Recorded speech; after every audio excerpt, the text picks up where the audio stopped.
مدرب الأهلي يشعل المنافسة ويؤكد أن المشاركة الأساسية متاحة للجميع حسب الأداء في التدريبات. بيراميدز يسابق الزمن لتجهيز أسامة جلال لتعويض غياب أحمد سامي.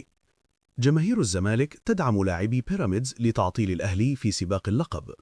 مطالبات داخل بيراميدز بإشراك عودة الفاخوري أساسياً بعد تألقه.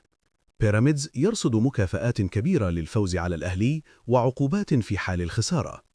تعيين دانيال شلاغر حكماً لمباراة الأهلي وبيراميدز. تحذير يوريتيتشيتش لمحمود مرعي من الأخطاء الدفاعية قبل مواجهة الأهلي. تعليمات للأهلي بفرض عقابة على حامد حمدان ومنعه من التسديد. تألق محمد الشناوي في التدريبات ومحاولة العودة للتشكيل بعد الإيقاف. توقع حضور 12,000 مشجع للأهلي في مباراة بيراميدز بسبب سعة الملعب. أنباء عن اتفاق مدرب بيراميدز مع النصر الإماراتي للموسم المقبل.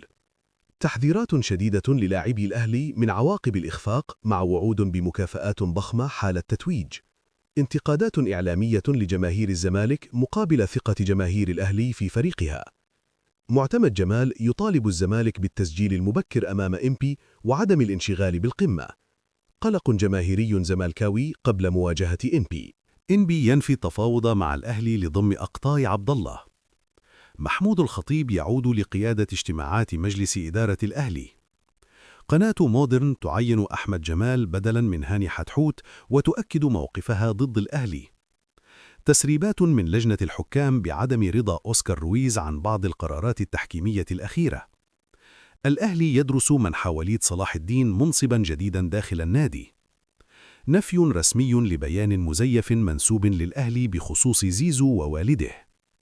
شائعات عن عرض 120 مليوناً لإمام عاشور يتم نفيها. ديفيد أكنتولا يؤكد اهتمام الأهلي بضمه دون عرض رسمي حتى الآن. الأهلي السعودي يتوج بدوري أبطال آسيا للموسم الثاني توالياً رغم طرد لاعبين. اقتراب حرس الحدود من الهبوط بعد الخسارة وتوقفه عند 20 نقطة. إصابة محمد صلاح بتمزق في العضلة الخلفية وغيابه 4 أسابيع دون التأثير على المونديال.